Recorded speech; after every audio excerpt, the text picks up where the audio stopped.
A deal on Dickens, who could resist?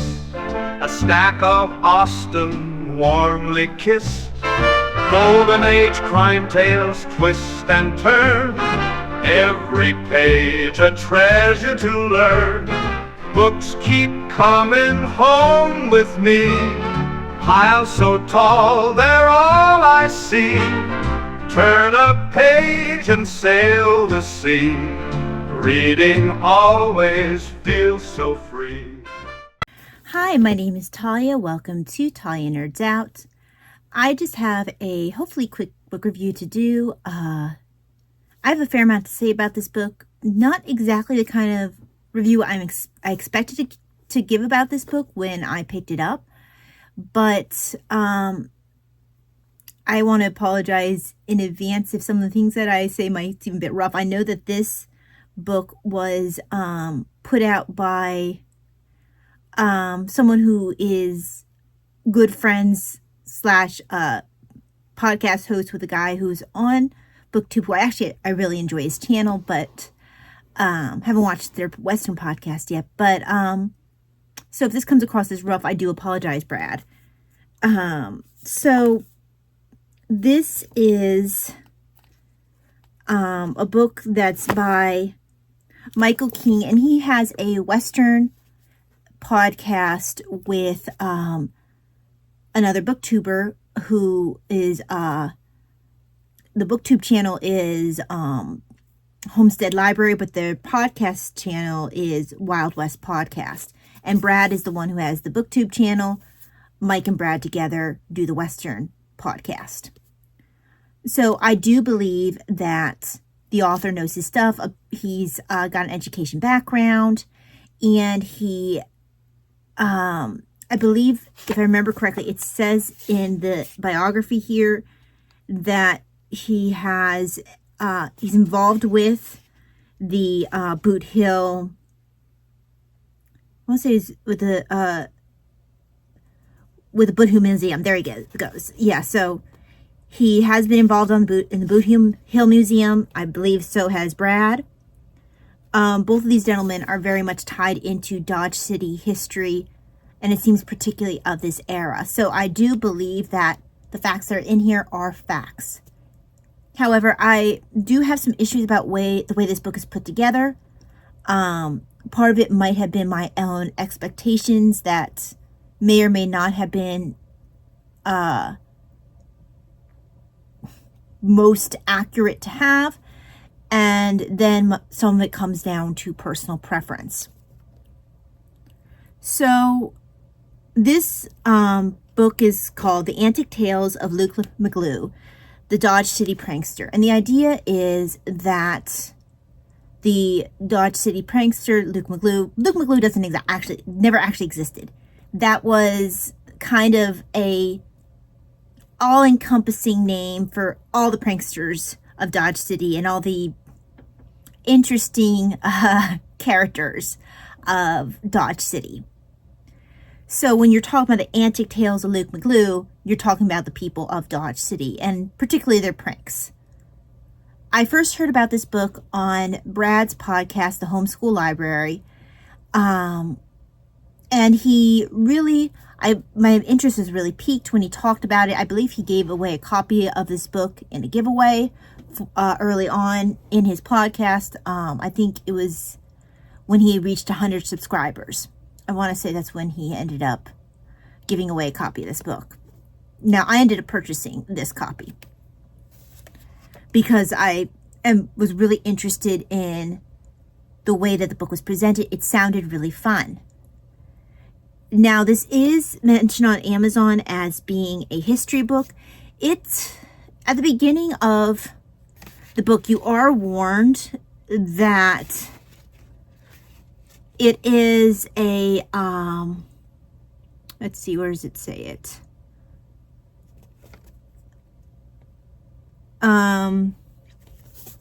It basically describes it as a interesting mixture of history and of fiction, I believe. So here we go. It's a captivating blend of fiction and history.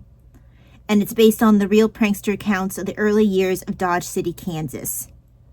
This is a time when Dodge City was known for its mischievous inhabitants and gang members who played tricks and attributed them to an unsuspecting individual or the fictional character Luke McGlue. King's portrayal of Luke McGlue as a master of mischief is set against this rich historical backdrop, reflecting his mischievous deeds and his perception of the world around him. The character of Luke McGlue was personified by the diverse inhabitants of Dodge City, including frontiersmen, doctors, lawyers, fraternity members, gangsters, and his elaborate machinations were designed to establish stringent conditions for outsiders to join the closely knit group known as the Dodge City Gang. So, you do go into it knowing there is a blend of fiction in here. It was not a style that worked particularly well for me, personally. Now, I do get the feeling that maybe quite a bit of this was based off of scripts from the podcast. There's a couple times in particular where it seems that it might have been even most strongly taken from the podcast, where things were stated and written in a way that sounded very much spoken, if that makes any sense. Now, perhaps, and I will admit that I think that this book maybe is intended for, or works best for a casual enjoyer of history. Maybe, I don't know. I don't know who the intended audience was. I have to admit I'm a stickler for citations, like citing your sources. Citing your sources, citing is not a word. Citing your sources. So I was disappointed there was no bibliography.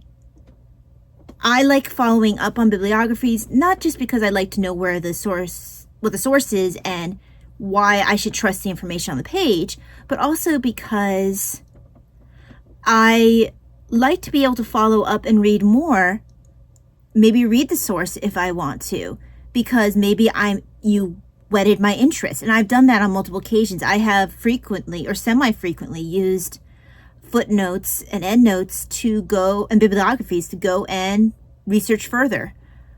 Now, I may or may not be the average reader in that way, but when I read a book, I not infrequently have an extra bookmark in the back for my endnotes, so that way I can keep track of what's going on, because sometimes endnotes can be quite interesting. And so I'm actually disappointed, and was quite disappointed when there were no footnotes, endnotes, and particularly when there's no bibliography in here.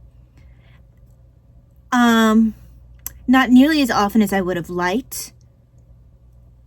There were some references to the source. So, like, at the beginning, the first of era source we have is Cowboy Capital by Robert Wright. And actually, I might check out Cowboy Capital. I think that's the only book that was mentioned I definitely have not yet looked into. Then later on, because I actually wrote notes as I went, was Olive Dixon's The Life of Billy Dixon. So those two were sources that he did reference.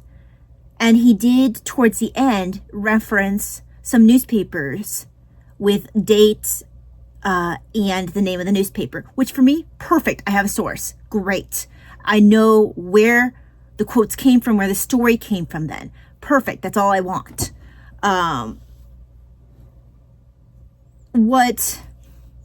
And again, this is more of a pet peeve than anything else. It was odd to me whenever he would source himself or one of his own books and refer to himself in the third person when he did so. In the past, when I've had an author that I've read reference a book that they wrote, in the course of the book they were currently in, they would just say, in my book XYZ, whereas this author chose to go, in XYZ book by Mike King. I'm like, you're Mike King, and I know you wrote that book because I looked at your body of work. So I was a little confused about why he chose to do that.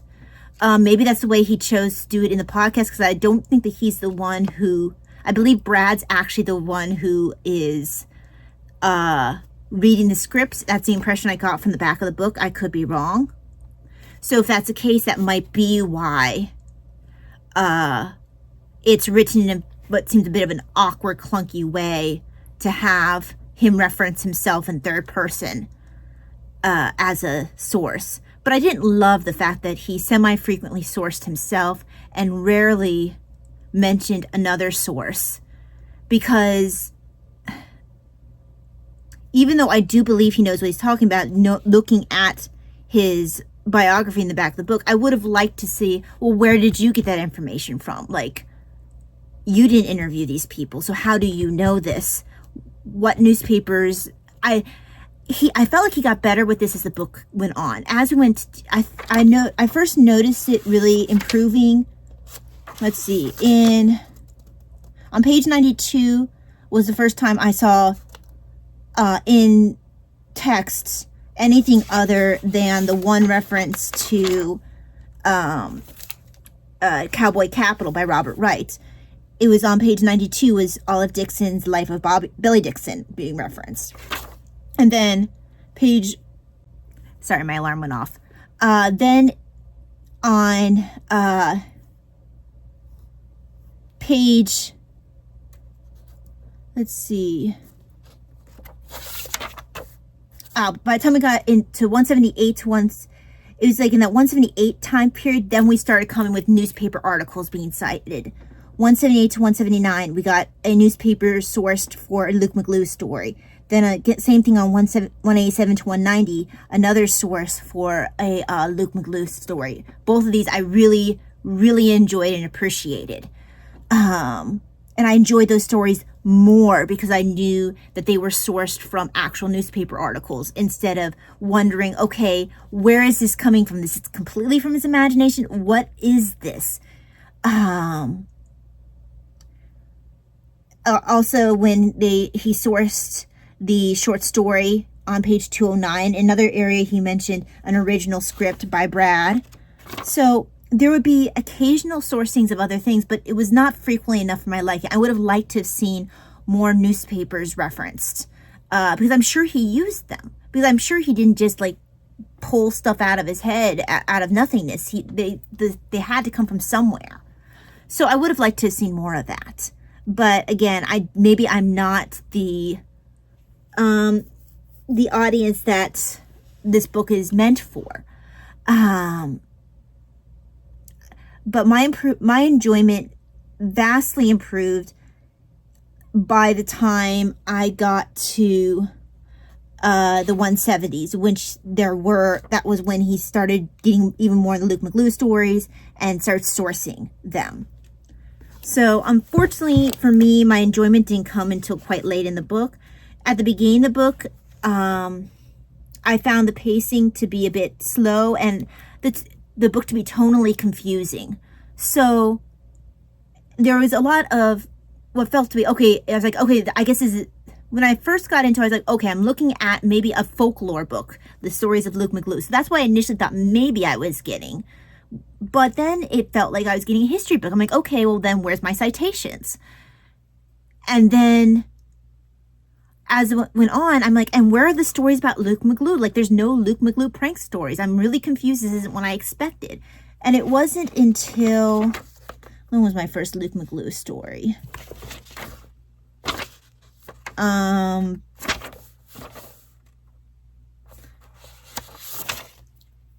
I know that I only got my second Luke McGlue story on page 92. And there's one Luke McGlue story earlier on that was quickly referenced.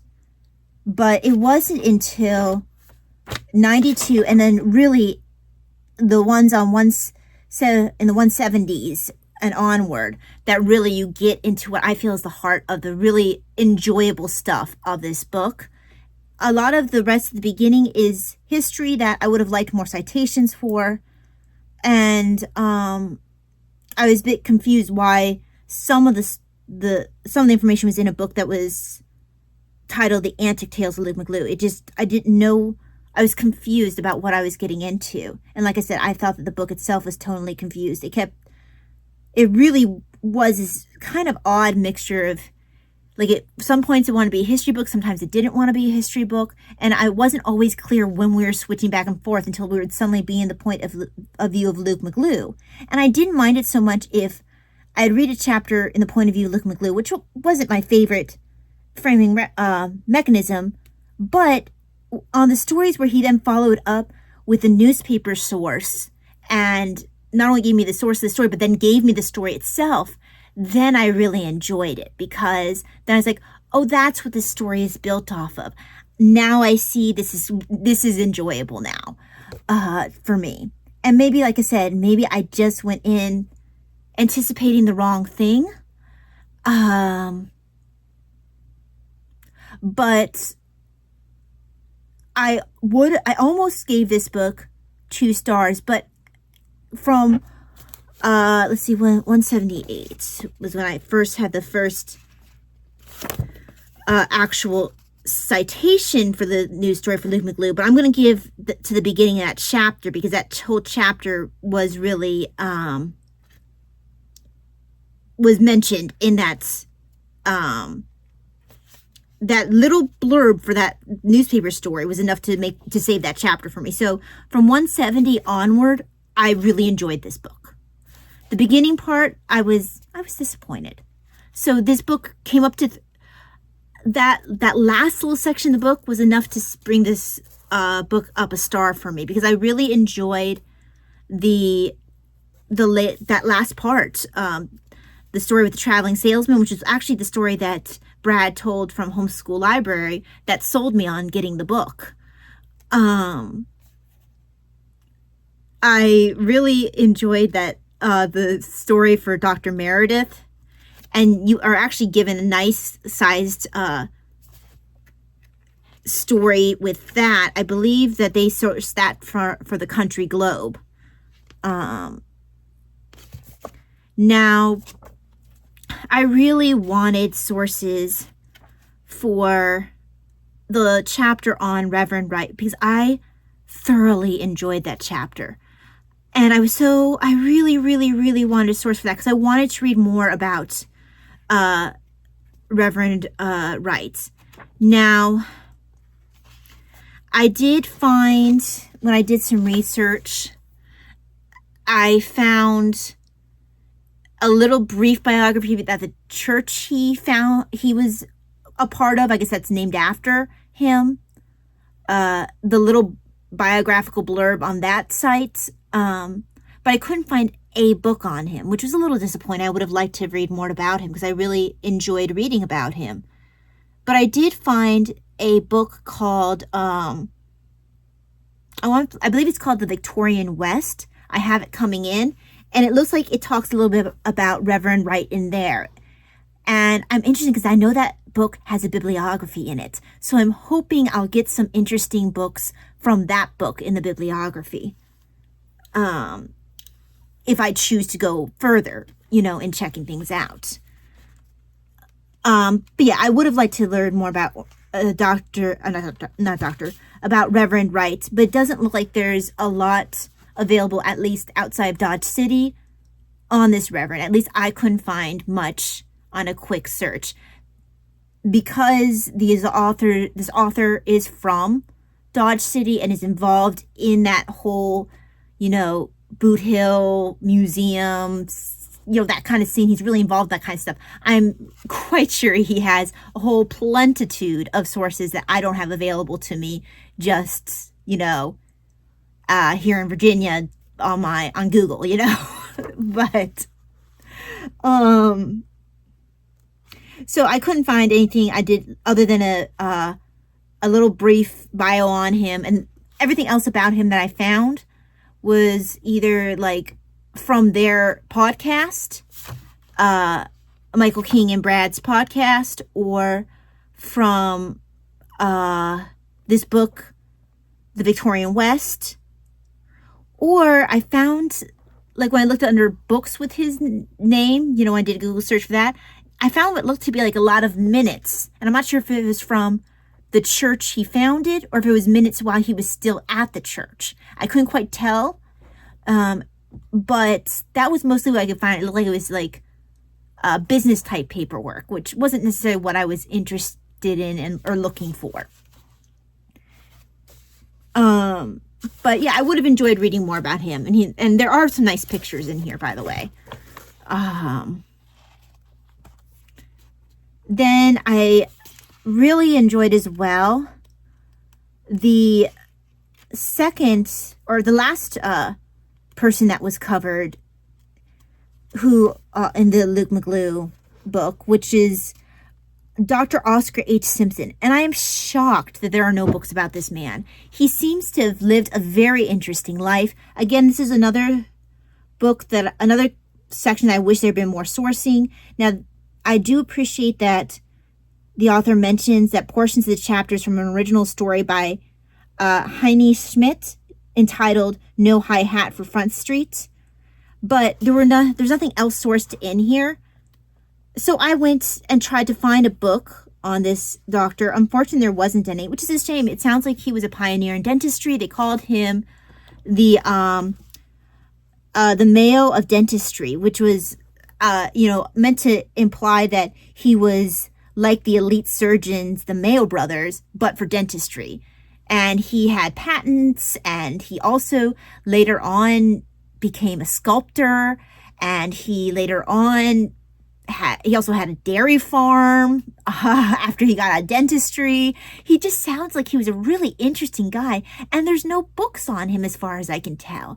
And I was incredibly disappointed. I did go and do some research because I wanted to learn more about him.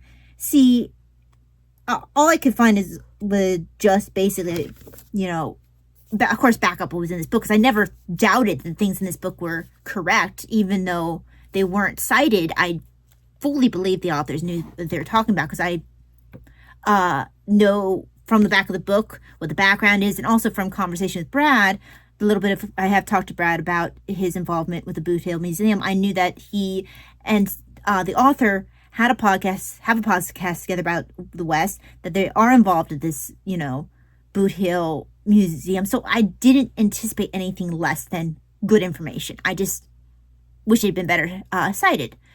Simply because I do this where I'll get interested in something and I want to go further. And I felt hamstringed because I felt like I had to start from with nothing because I didn't have a bibliography to work off of.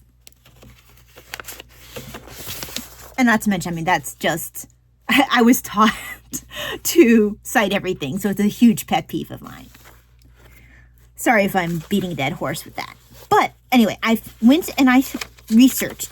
And I ended up finding, I'm not sure if this was somebody's personal, hey, for all I know, this could be something that was put up by the Michael King, and, that's how I found it. I don't know. I did a search, and there was like this collection of like articles and stuff about that something in some way, shape, or form to do with the doctor, the dentist. And I said his name was, I believe I said his name was Simpson.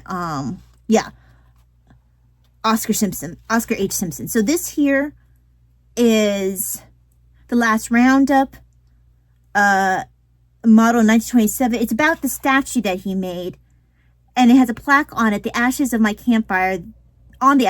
my campfire, this city is built. And it looks like this is actually from when they were doing some sort of parade and program honoring the pioneers in. This comes from Monday, November 4th, 1929. Dr. Simpson was the vice chairman of this. Oh, H.F. Schmidt. That was the person who was that the person who was sourced for that short story? Hold on. Let me see. I bet that's the person sourced for that short story. Because they only give me initials, but... So I wonder if the secretary H.F. Schmidt if that was who wrote the short story. Anyway, I don't know for sure. But so you have H.B. Bell, chairman, Dr. O.H. Simpson, vice chairman, H.F. Schmidt, secretary, The Old West to Live Again, The Last Roundup, Boot Hill, Dodge City, Kansas, Monday, November 4th, 1929. Program honoring the pioneers. So, at this time that they were doing this honoring of with this whole statue and everything, Dr. Simpson was still alive. Along with this packet of things I printed out, I found some copies of newspaper. This is from 1929, so about the same time. This is from November 11th, 1929. I guess it's a story where they're talking a bit more about the dentist cowboy statue. And he just gives a little bit of a history about Dodge City. And so there you see there, that thing, right, that's with the statue there. Someone made a photocopy of that newspaper page. This one's from a notice of his death on April 1st, 1935. Simpson, Dean of Southwest Dentists, dead. Picturesque citizen came to Dodge City 50 years ago, and gives you a history of Dr. Simpson, the cowboy dentist of the Southwest frontier. Gives you how he died at 4 o'clock Monday morning in his home. Sorry guys, I ran out of storage. So it tells you about where he was born, a little bit about him, his graduation, when he came to Dodge City, a bit about his professional career, about how he won a case about he won a case for his copyrights, I guess, about inlaying of teeth or something, like doing gold inlays. First time that he come to the National Association. So that's the article about his passing. Oh, here's more about that article there. Then it talks about his sculptures. And also about how he, I think it mentions in here as well, some of his farming. It focuses a lot on his sculptures. So it talks about the cowboy statue that he made and the man he had persuaded to be his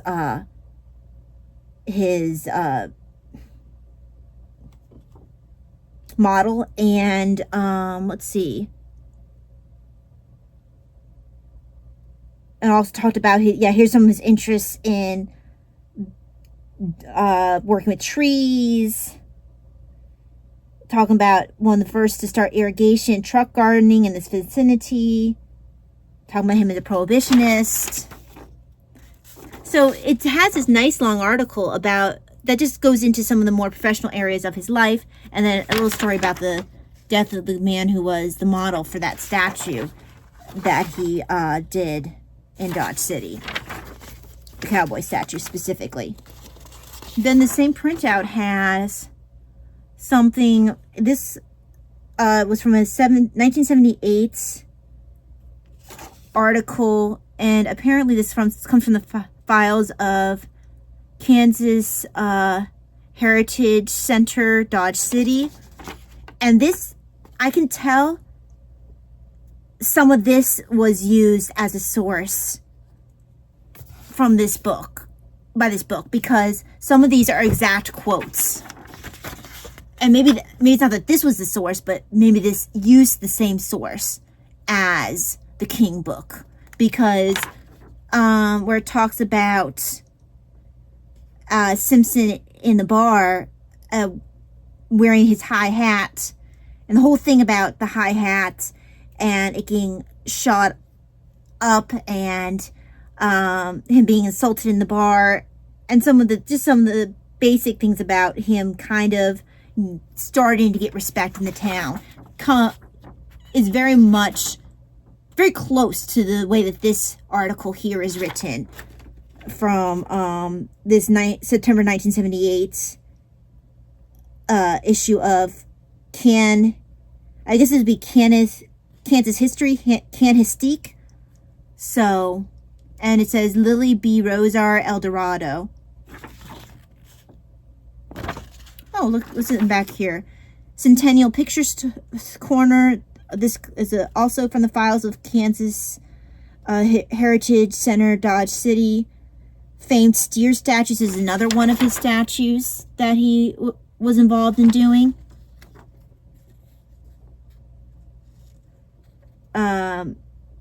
And the bronze plate furnished by the Historical Society will bear this inscription, "My trails become your highways." So this little article here is from April 28th, 1932. So he was still alive, because I think that said he died, or he just died. Let me see.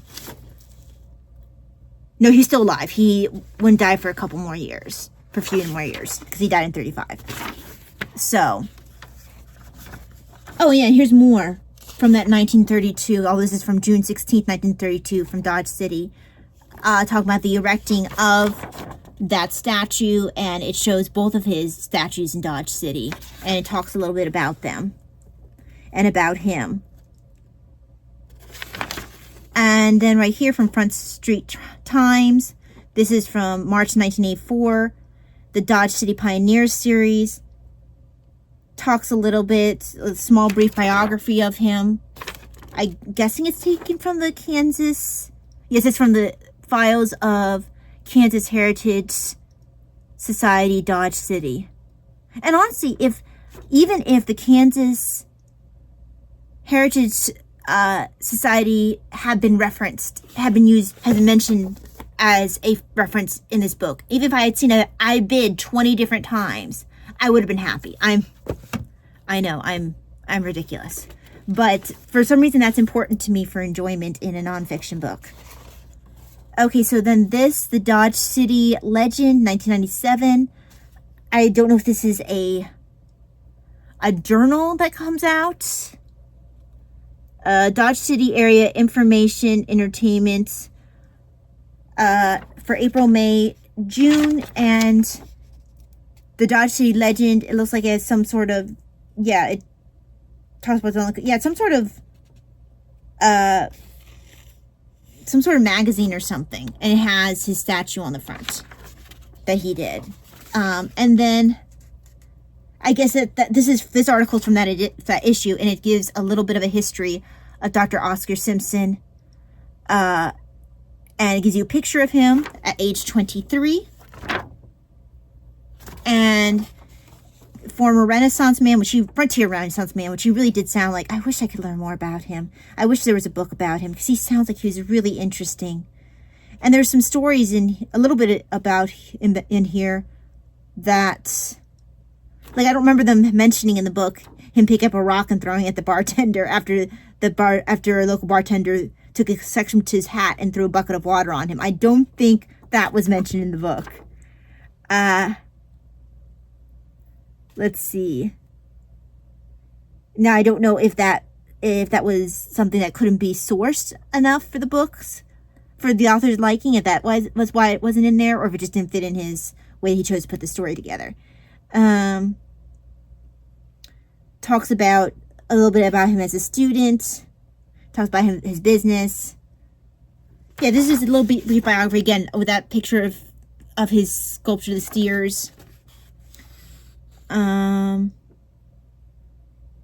Yeah, just a nice little biography about him from 1997. And then my final place I went to find out about him, because I was getting a little bit desperate to find anything. And I ended up finding, this comes from ksgenweb.org archives. And this is transcribed from a standard history of Kansas and Kansans. And you can purchase these books. This comes from this is Lewis Publishing. This is the 1919 revised edition. And I want to say they said this is volume 4 and 5 of the 1919 publishing that this, I guess, comes from. And this has, from that 1990, so he was still alive when this was written. And it gives probably the most detailed biography that I feel like I can go like, okay, well, people were able to talk to him because he was alive. And it talks about a bit about his childhood, a bit about his education, his professional reputation. Then some of this, like the story about the $5 bill and him not getting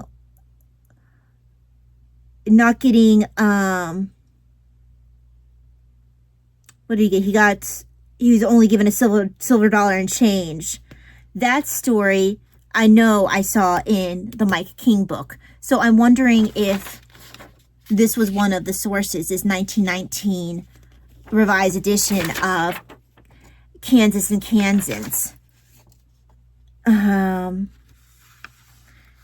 Talks about some of the tools. I feel like this is probably the most in-depth information we have on him that's not actual news stories of the day. And this is about within the date of a lot of these news articles. Most of these news articles are from the 1920s and 1930s, if he was still alive. And then, like I said, this Standard History of Kansas and Kansans was put out in 1919 when he was still alive. So, if you are interested in learning more about him, like I said, you can find newspaper articles, and you can find a nice little interesting biography, a little biography, only about, let's see, it's 2 pages back and front, and then 1 page and a little bit, which has a biography on him. As far as I can tell, there's not a full-on book about him, which is a shame because it sounds like he did a lot between his influence on dentistry. It sounds like he was really involved in his community. He was an artist. He was a farmer. He just sounds like he was a super interesting guy.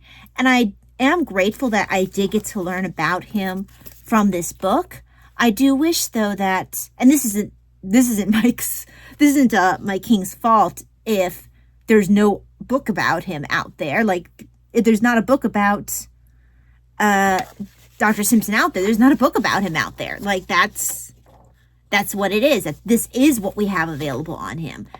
Maybe all we have really that's left are things like this thing from the Standard History of Kansas and Kansans, and then some, newspaper articles. Maybe there's not much more to pull from to write a true book, which is kind of a shame because, like I said, he seems to have lived an interesting life. I would have enjoyed reading a full-on biography about him. So, to sum up, this is a bit of a mixed review, which is not what I anticipated giving for this book when I first picked it up. I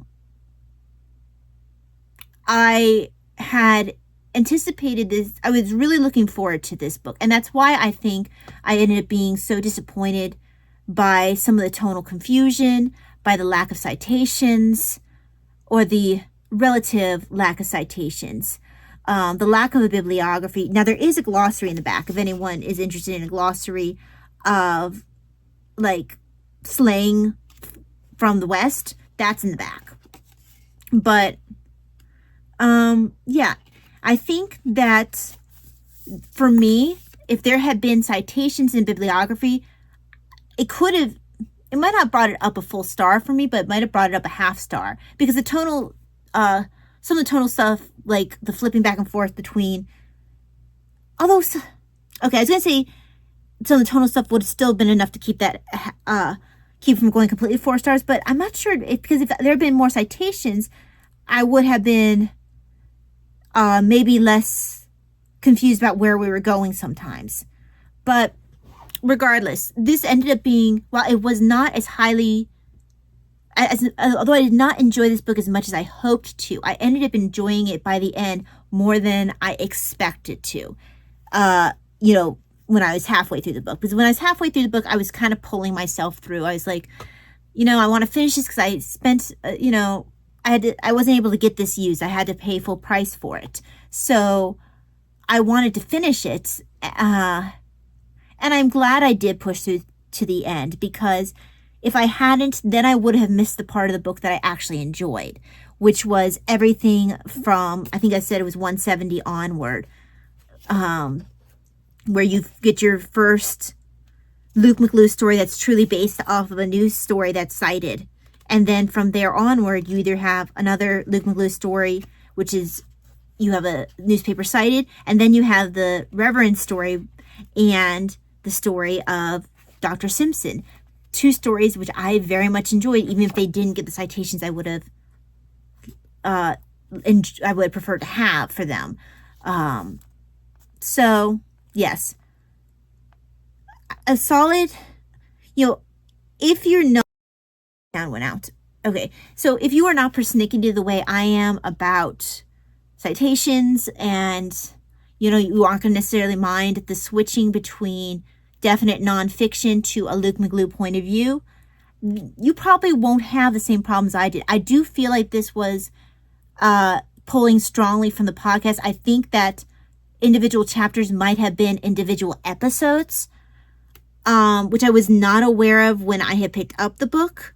So maybe, and actually here it says in the back, I didn't realize this when I picked it up. The short stories told in this book are original scripts from the Wild West podcast. So there you go. This is not meant to be the kind of book that I'm used to reading. So if you go in knowing that it is essentially scripts from a podcast, that could well be enough to change what I found to be tonally uncomfortable, and to kind of ruin my enjoyment for you. Knowing that it's actually podcast scripts, that might be enough to keep your enjoyment going. Kind of have that different perspective. Now, I still would have preferred to have citations just because I'm a pain in the rear end that way. But knowing that these are original scripts from a podcast, that does kind of make sense why the tone is a bit different than what I expected. But anyway, there are good and interesting stories in here, particularly the one about Reverend Wright, particularly the one about Dr. Simpson. And there were at least two Luke McGlue stories I really enjoyed. And I did learn some things about Dodge City that I was not aware of, because I really didn't know much about historical Dodge City. And I probably will remember this information, particularly since I also have coming in that book called The Victorian West, which will talk about Dodge City as well, I'm pretty sure. Actually, I know it will because they mentioned Reverend Wright. So, if nothing else, I did get a little bit of extra reading in that direction. Like, I'm going to be learning more about some of the, at least one of the men that I found in here that I wanted to learn about. At least his name comes up in the Victorian West. I got a new book because of this book, even though it was not referenced in this book, and I don't even know if this was a book, if the Victorian West was a book that Michael King's aware of or whatever. I mean, that's his area. He could well be aware of it. But my point is that where this book didn't necessarily directly bring me to that book, in my attempt to find more information and find sources so I could learn more about people that I was interested in, I did find another book, which I always enjoy when I can find another book off of a book, even though that's not particularly conducive for my limited space. Anyway, I do apologize to both Brad and Mike.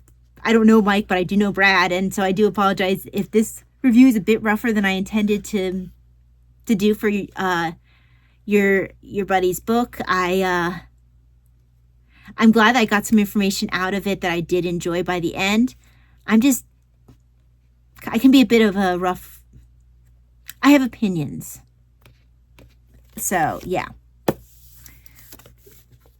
There are some interesting things in here. And if anyone wants to, I think I'm probably going to pass this on because I got what I wanted out of it. There's a little bit of highlighting in it, but after I realized that this wasn't necessarily my preferred style of writing, I decided to stop highlighting and started writing notes instead in a notebook. So there is no writing in this. And there's some mild highlighting. So if anybody is interested in reading this, I'm willing to pass it on because there is good information in here. I just think that it's not a style that is my preferred reading style. just because it isn't. But there is interesting information in here. And you might find someone in here that you want to research further and look into. Anyway, I am going to probably look into that one book, Cowboy Capital, see if that's something I'm interested in picking up. But that's about it for this book. Oops, I forgot one tab. Thank you very much for joining me for this review of The Antic Tales of Luke McGlue. This is my only definite intended read for June on the Range, because I've been deciding to focus quite a bit on red, white, and blue this month. Hot. For the 250th anniversary of the United States. So that's Revolutionary War reading in particular. It's not red, white, and blue. Red, white, and June is what the challenge is called. So I wanted to focus on that, as well as where I could make things fit for Big Book Summer. So I'm not necessarily planning on reading something else for June on the Range. So this was my main June on the Range read this time. We'll see whether or not I decide to do as well the Victorian West. I might say the Victorian West for next year. That's definitely a Manifest Destiny type reading. But